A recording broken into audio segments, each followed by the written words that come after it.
வணக்கம். இந்த ஆழமான அலசலுக்கு உங்களை வரவேற்கிறோம். இன்னைக்கு நாம பிரிக்ஸ் நாணய முயற்சி பத்தியும் அதோட உலகளாவிய தாக்கம் பத்தியும் கொஞ்சம் விரிவா பேச போறோம். நம்ம கிட்ட இருக்கிற ஆதாரங்களை வச்சு அமெரிக்கா டாலரோட ஆதிக்கத்துக்கு இது எப்படி ஒரு சவாலா இருக்கு, இந்தியாவோட நிலைப்பாடு என்ன, எதிர்காலம் எப்படி இருக்குன்னு புரிஞ்சுக்க முயற்சி பண்ணலாம். இது வெறும் தகவல்களை பகிர்ந்துக்கிறதுக்கு தான், எந்த கருத்தையும் ஆதரிக்கிறதுக்கு இல்ல. சரி, ஆரம்பிக்கலாமா? நிச்சயமா. முதல்ல ஒரு விஷயத்தை தெளிவுபடுத்திடணும். இந்த பிரிக்ஸ் நாணயம்னு சொல்றது அது இப்போதைக்கு ஒரு கான்செப்ட், ஒரு யோசனை மட்டும்தான். உண்மையான கவனம் எதுல இருக்குன்னா, மாற்று கட்டண முறைகள் அப்புறம் உள்ளூர் நாணயங்கள்ல வர்த்தகம் பண்றத அதிகப்படுத்துறதுல தான் இருக்கு. ஓ, அப்படியா? ஆமா, முக்கிய நோக்கம் டாலரோட அந்த ஆதிக்கத்தை பிடிய கொஞ்சமா கொஞ்சமா குறைக்கணுங்கிறது தான். சரி, அப்ப நீங்க சொல்ற இந்த பிரிக்ஸ் நாணயம் அது வெறும் பேச்சளவுல தான் இருக்கா? இது ஒரு கோட்பாட்டு நாணயம்னு நம்ம ஆதாரங்கள் சொல்லுது.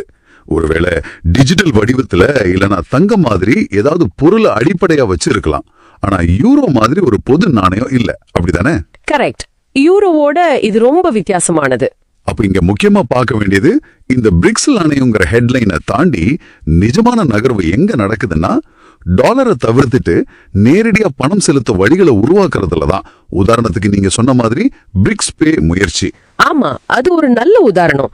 ஸ்விஃப்ட் மாதிரி மேற்குலக கட்டுப்பாட்டுல இருக்கிற அமைப்புகளை தவிர்க்கிறது ஒரு முக்கியமான நோக்கம். சரி, ஆனா எதுக்காக இந்த முயற்சி? ஏன் டாலரோட ஆதிக்கத்தை குறைக்கணும்னு நினைக்கிறாங்க?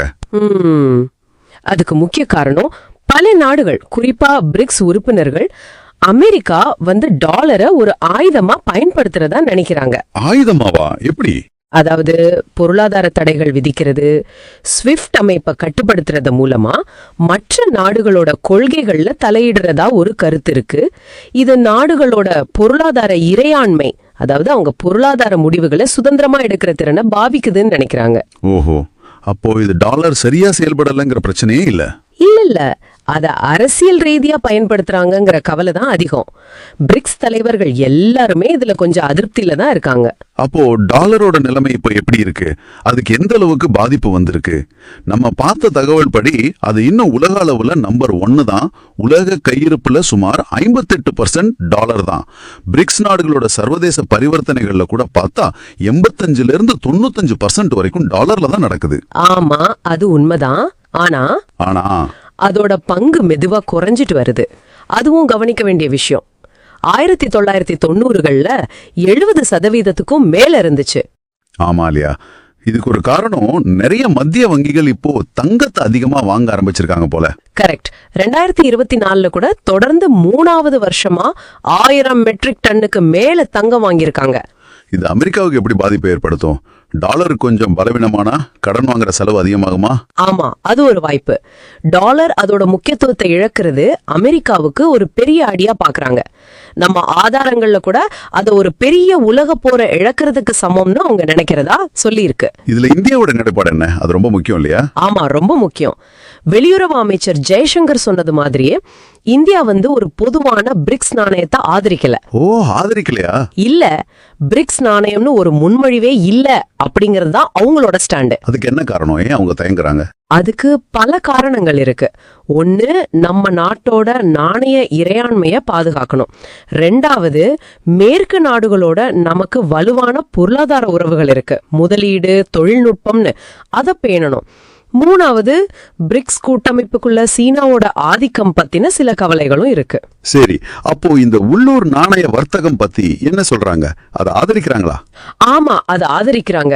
ஆனா ரிசர்வ் வங்கியோட முன்னாள் கவர்னர் சக்திகாந்த தாஸ் சொன்ன மாதிரி அது ஒரு ரிஸ்க் மேனேஜ்மெண்ட் டூல் மாதிரி தான் பாக்குறாங்க. ஓ, இடர் மேலாண்மை கருவி. ஆமா, அதாவது டாலரை முழுசா ஒழிக்கிற உத்தியா இல்லாம ஒரு மாற்று வழியா, ஒரு பாதுகாப்பு ஏற்பாடா பாக்குறாங்க. ஏன்னா இந்தியாவோட பெரும்பான்மையான வியாபாரம் பிரிக்ஸ் நாடுகளுக்கு வெளியே தான் நடக்குது. இது சுவாரஸ்யமா இருக்கு. இந்தியா மாதிரியே மற்ற முக்கிய உறுப்பினர்களும் தயங்கினா ஒரு பொதுவான பிரிக்ஸ் நாணயம் சாத்தியமா? அதுல வேற என்ன பெரிய தடைகள் இருக்கு? பெரிய தடைனா அந்த நாடுகளுக்குள்ளேயே இருக்கிற பொருளாதார வேறுபாடுகள் தான். ரொம்ப பெரிய வேறுபாடுகள். எப்படி? இப்போ சைனாவோட பொருளாதாரம் $17 டிரில்லியன். எத்தியோப்பியா வெறும் $150 பில்லியன் தான். நினைச்சு பாருங்க அந்த வித்தியாசத்தை. அடிங்கப்பா. பணவீக்கம், வட்டி விகிதம் எல்லாத்துலயும் பெரிய வித்தியாசம். சைனால 3.1%, ரஷ்யால 21% இருக்கு. இதுல எப்படி ஒரு பொதுவான பணவியல் கொள்கை கொண்டு வர முடியும்? ரொம்ப கஷ்டம். அரசியல் ரீதியாவும் ஒற்றுமை குறைவா இருக்குமோ? ஆமா, அதுவும் ஒரு சவால். நிறுவன ரீதியான இடைவெளிகளும் இருக்கு. ஆனாலும் அந்த மாற்று வழிகள்ல முன்னேற்றம் தெரியுது. ஓ, அப்படியா? உள்ளூர் நாணயங்கள்ல பிரிக்ஸ் நாடுகளுக்குள்ள வர்த்தகம் அதிகமாயிட்டு வருது. 2025 பாதியில இது 90% கூட தொடலான்னு எதிர்பார்க்கறாங்க. 2 வருஷம் முன்னாடி இது 65% தான் இருந்துச்சு. பிரிக்ஸ் பே பத்தியும் சொன்னீங்களே. ஆமா, அந்த பிரிக்ஸ் பே திட்டத்தை பிரேசில் முன்னெடுத்துட்டு போறாங்க. 2026 கடைசியில ஒரு பைலட் ப்ராஜெக்ட் வரலான்னு எதிர்பார்க்கப்படுது. அதுக்கு NDB, அதாவது புதிய மேம்பாட்டு வங்கி உதவி செய்யுது. சரி, உலகம் இதை எப்படி பாக்குது? மத்த நாடுகள், அமைப்புகள் என்ன நினைக்கிறாங்க? அமெரிக்காவோட எதிர்வினை கொஞ்சம் எச்சரிக்கையா இருக்கு. முன்னாள் அதிபர் ட்ரம்ப் டாலருக்கு பதிலா வேற நாணயம் கொண்டு வந்தா கூடுதல் வரி போடுவோன்னு சொன்னதா கூட தகவல் இருக்கு. ஓ, இது ஒரு விதமான மிரட்டல் மாதிரி இல்லையா? சொல்ல போனா ஆமா. ஆனா இது பிரிக்ஸ் நாடுகளை இன்னும் வேகமா மாற்று வழிகளை தேட வைக்கலாம். ஐரோப்பிய ஒன்றியம் என்ன சொல்லுதுன்னா, யூரோ வெற்றி பெற்றதுக்கு காரணம் அங்கிருந்த அரசியல் பொருளாதார ஒருங்கிணைப்பு. அது பிரிக்ஸ்ல இல்லைன்னு சொல்றாங்க. ஆனா அவங்களும் சும்மா இல்ல. டிஜிட்டல் யூரோ மூலமா அமெரிக்க பேமெண்ட் சிஸ்டம் மேல இருக்கிற சார்பை குறைக்க பாக்குறாங்க. அவங்களுக்கும் டிஜிட்டல் டாலர் ஆதிக்கம் பத்தின கவலை இருக்கு. IMF, உலக வங்கி மாதிரி அமைப்புகள் அவங்க கூட இப்போ இருக்கிற சிஸ்டம்ல சீர்திருத்தம் தேவைன்னு ஒத்துக்கிறாங்க. IMF என்ன சொல்லுதுன்னா, நேரடி மானிய பரிமாற்றம் சுலபமாகவும் செலவு கம்மியாகவும் ஆகும்போது டாலர் மாதிரி இடைநிலை நாணயங்களோட தேவை குறையலாம்னு சொல்றாங்க. அப்போ இந்த ஆழமான அலசலோட முடிவுல நாம எந்த புரிஞ்சுக்கிறோம்? ஒரு முழுமையான பொதுவான பிரிக்ஸ் நாணயம்ங்கிறது இப்போதைக்கு ரொம்ப தூரத்துல இருக்கிற ஒரு விஷயம். அது அவ்வளவு சுலபம் இல்ல. ஆமா, இப்போதைக்கு சாத்தியம் கம்மிதான். ஆனா டாலரோட ஆதிக்கத்தை குறைக்கிற முயற்சி, குறிப்பா உள்ளூர் நாணய வர்த்தகம், பிரிக்ஸ் பேங்க் மாதிரி மாற்று வழிகள் மூலமா அது நிஜமாவே வேகம் எடுக்குது. நிச்சயமா அந்த முயற்சி தீவிரமா நடக்குது. டாலரோட கோட்டை இன்னும் வலுவாதான் இருக்கு. ஆனாலும் அதுக்கு சவால் வந்துகிட்டு தான் இருக்கு. இந்தியா இதுல ரொம்ப கவனமா தன்னோட நலனை முன்னிறுத்தி ஒரு தனி வழியில போறாங்க. இதுதானே முக்கியமா தெரியுது. கரெக்டா சொன்னீங்க. இறுதியா நீங்க யோசிக்கிறதுக்கு ஒரு கேள்வி. ஒரு பொதுவான பிரிக்ஸ் நாணயம் வர்றது கஷ்டனாலும் இந்த உலக நிதி அமைப்புல ஒரு பிரிவினை தவிர்க்க முடியாத மாதிரி தெரியுது இல்லையா? ஆமா, அது ஒரு முக்கியமான பாயிண்ட்.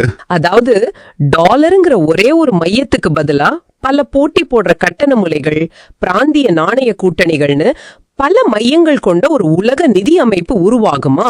அப்படி உருவானா அந்த உலகம் எப்படி இருக்கும்? இதை நம்ம தொடர்ந்து கவனிக்கணும்.